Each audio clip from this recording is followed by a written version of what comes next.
on. Class struggle, which is the last bit, class struggle. Now, there is just one question on class struggle. Class struggle is, so you have this particular, how do Karl Marx and Weber differ in terms of their analysis of social stratification? Although this is a social stratification question, but I thought I'll just take it up here because this does tell us about class as an important category of analysis. So first we need to figure out what class is, right? Because unless we get to know how Marx looks at class, it will not be possible for us to go ahead and discuss class struggle. So basically Marx does not really, throughout his writings, he does not categorically define class, but class meant, whatever little we have, class meant a group of people in similar situations with respect to their relationship with the means of production. So if you belong to a certain class, you have one kind of relationship with means of production. And we know this, that there can be only two kinds of relationships with means of production. Either you own the means of production or you do not own the means of production. So basically, you can only have two kinds of classes in the society. Those who own and those we do not, or you do not. In other words, classes are aggregates of persons who perform the same function in the organization of production. So one class, capitalist, one function. Another class, workers, another function. So class is also, so in terms of relationship with production, the other is also in terms of potential for conflict. That's a very important reference. This I'm sure you have not heard, the potential for conflict.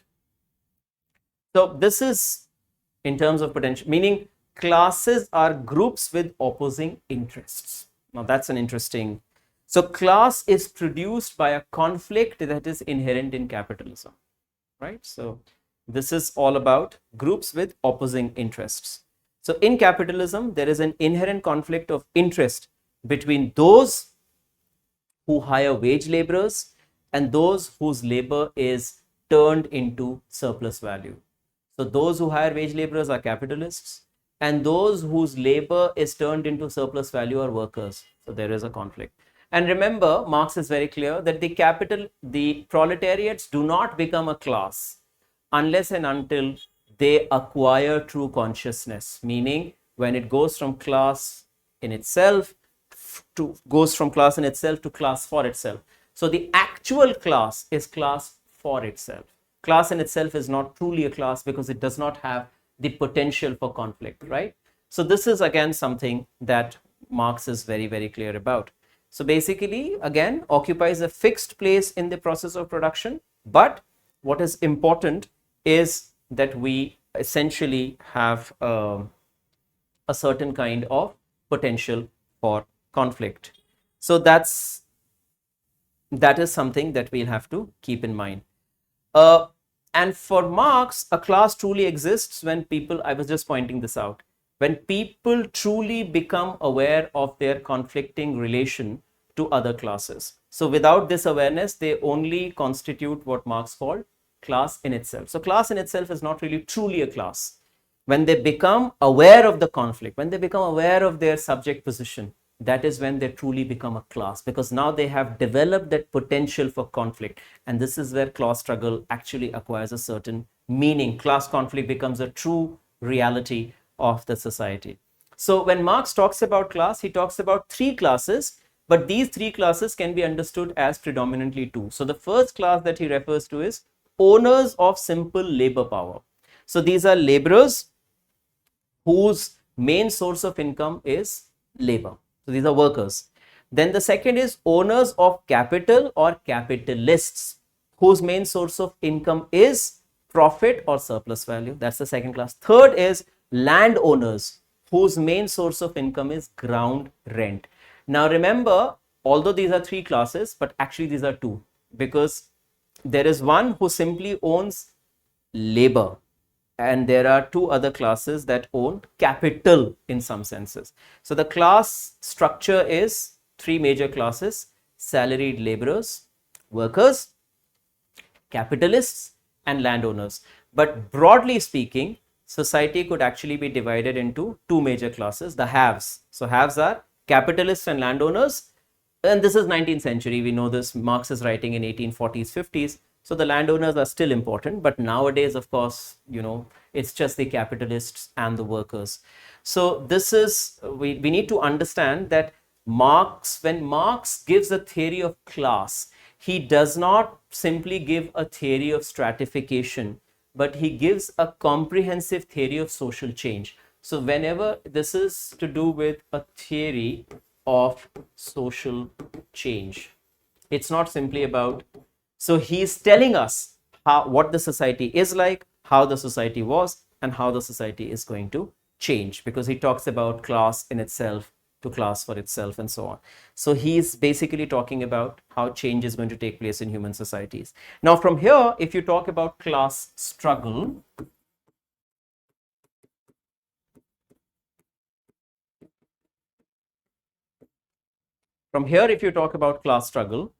now of course Marx is very clear that class conflict is the driving force of history, and his famous statement, the opening statement in the Communist Manifesto, which says history of all hitherto societies, existing societies, is a history of class struggle. So he is absolutely clear, and he says that this engine of progress is basically struggle and not peaceful growth. So Marx is not of the opinion that peaceful growth leads to societies going from stage 1 to 2.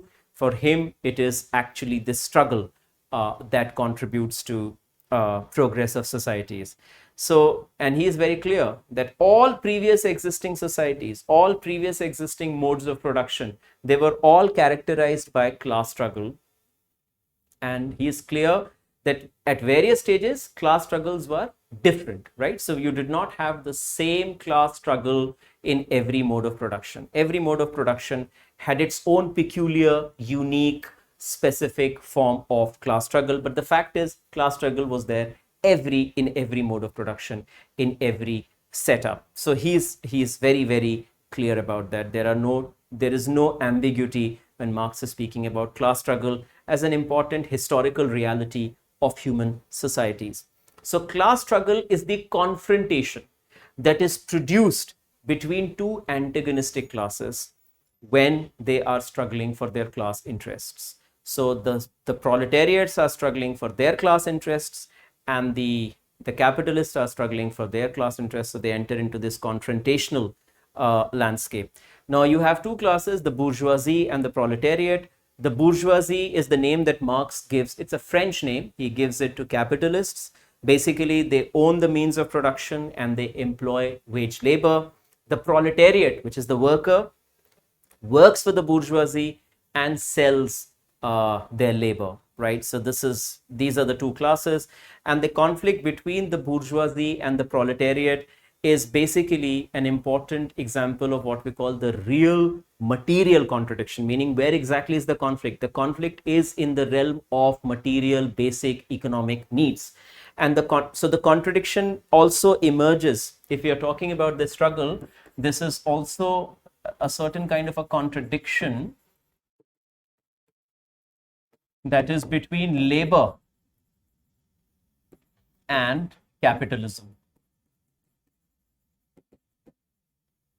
right? Or between our human potential and the way in which we must work in the society. So this is something.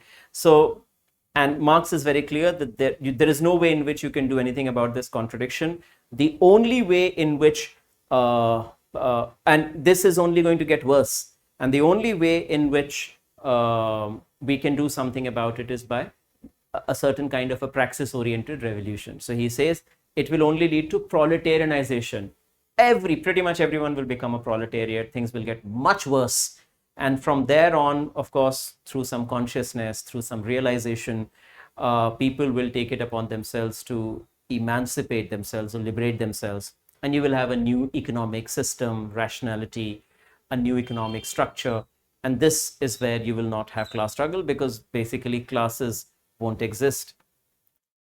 So this idea that you have a tiny number of very few capitalists who end up dominating, coercing, uh, discriminating against, exploiting a huge mass of proletariats. This is something that Marx, and it is in this context that he also uses something that we will discuss when we do Work and Society, Industrial Reserve Army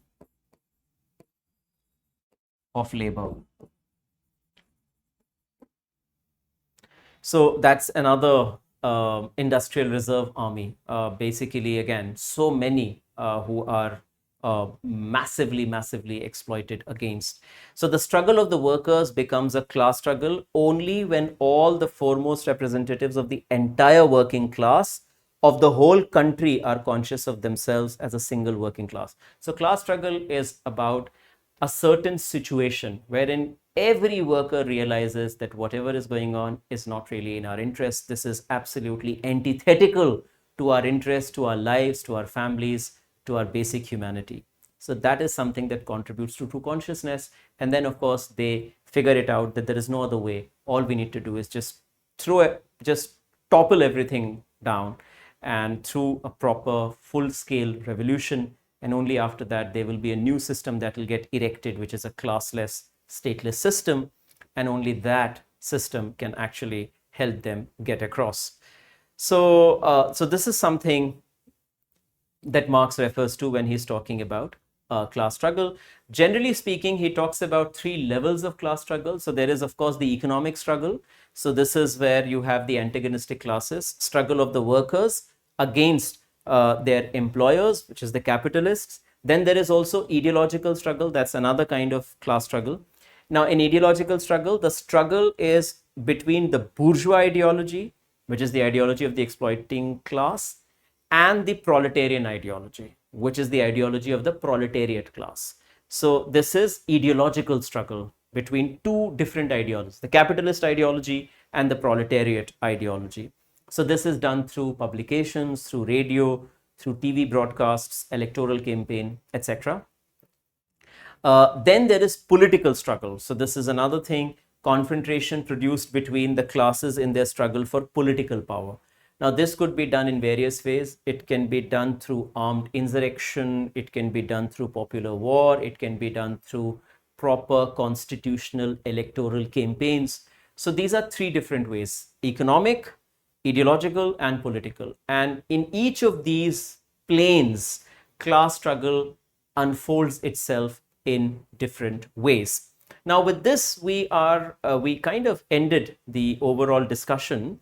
But there is, we still have, if you're talking about, let's say, criticism of Marxism in general, right? So Marxism, just in case if you have to really look at Marxism as such, and then look at criticisms of Marxism, then there are, of course, quite a few. The problem of communism. So George Ritzer tells us that communism actually did not happen. Marx talked about it. And then whatever communist societies we have, they did a terrible job. It was a bad show. They have become more capitalistically oriented. So Marxian theory does not really sound very plausible in that sense. So Marx's ideas seem to have failed. They have not really led to whatever we thought will happen. And then the missing emancipatory subject. This is also an important thing. Marx held the proletariat in such high glory that this proletariat is going to kind of change the world. But in the criticism of Marxism, we can always point out the proletariat hardly does anything. Usually it's the middle class individuals who lead various demonstrations and rallies.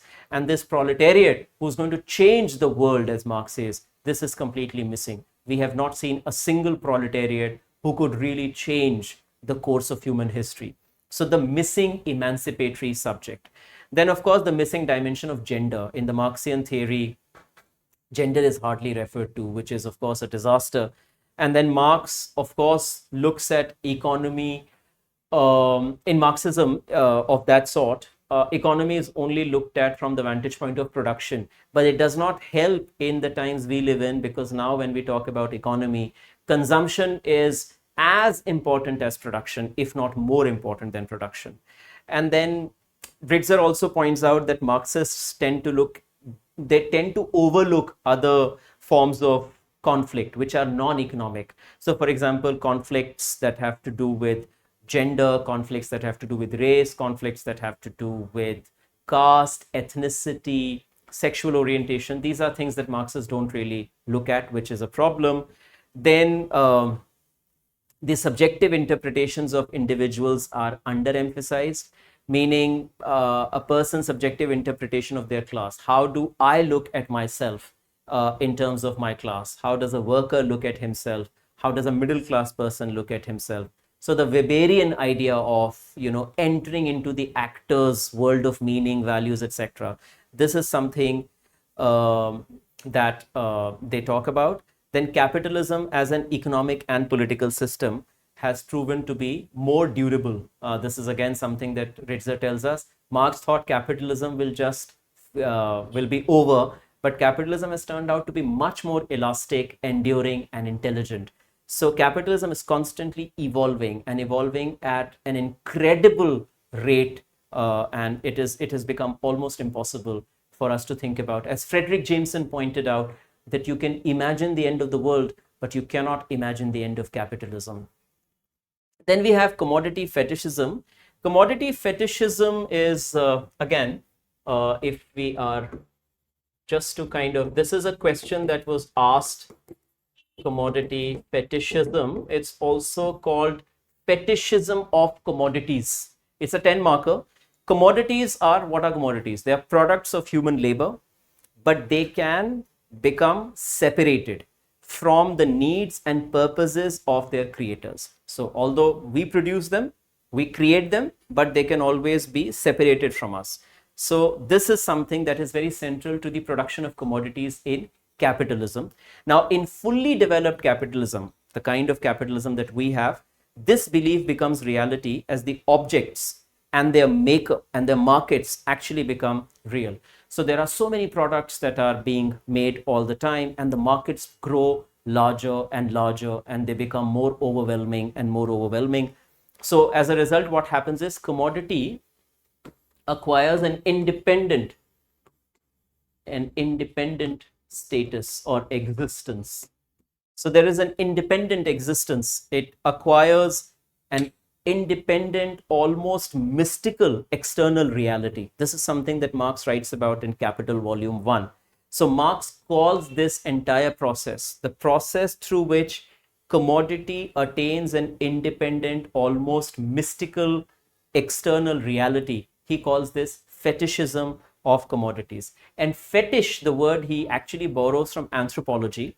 Fetish, Marx says, it meant a thing that we ourselves make. So a thing that we ourselves make and then worship as if it were a god.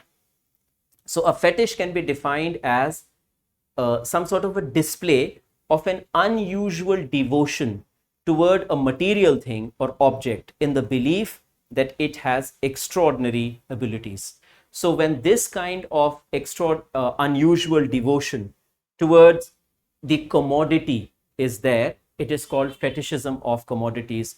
So the concept of commodity fetishism was used by Marx to indicate the process whereby individuals assign extraordinary value and power to commodities. And these commodities actually, as if they descended from the heavens. But the fact of the matter is these commodities were made by men themselves. They were made by these workers. But these commodities acquire a separate, external, real, mystical existence. And then he went on to state that commodities are believed to have value in and of themselves. We mistakenly assign powers to them which they do not have. So we assign powers to the commodities that they do not have in reality, and the powers we assign to them seem to excite powerful desires and passions in us. So that is commodity fetishism. This is a process that takes place in capitalist societies in which Marx refers to commodity fetishism or fetishism of commodities to refer to a process that takes place in capitalist societies in which, in this process, individuals confer extraordinary powers and capacities to commodities. That process is commodity fetishism. There is one more thing, and this is the last thing, commodification. Commodification simply means the transformation of relationships. Remember that question on men-women relationship, how that gets transformed. So transformation of relationships. So earlier, if a relationship earlier was untouched by commerce, right? Now, if you commercialize that, if you bring commerce, if you bring economics into that, that is commodification. And this is a massive, rampant, pervasive thing in capitalism, according to Marx. So when relationships are turned into relationships of exchange, when they are turned into commercial relationships, when they are turned into relationships of buying and selling. And Marx and Engels for the first time talked about commodification in the famous pamphlet primer, the Communist Manifesto. And they pointed out how everything between human beings drowns into what they call icy waters of calculation. It's a very interesting. So when we are talking about commodification, right? Icy waters of calculation. It's a brilliant phrase, icy waters of calculation. Icy waters of calculation. So this is icy waters of, not icy waters of egotistical, not just calculation, sorry, icy waters of egotistical calculation. So how all human relations have been turned into money relations, exchange relations. So privatization of government services, commercialization of scientific and cultural activities, professionalization of amateur sports, corporatization of organizations, commodification of women's bodies, commodification, privatization of education, healthcare, you name it. This is what Marx meant by commodification. So with this, we come to an end. Thank you very much for your patient listening. I hope this was of use. So in the next session, we will look into Emile Durkheim, yes, the second subunit of sociological thinkers. So I'll see you very soon with another maybe hour long, an hour or 10 minutes on Durkheim in the light of PYQs and of course credible value addition. Thank you very much. All the very best.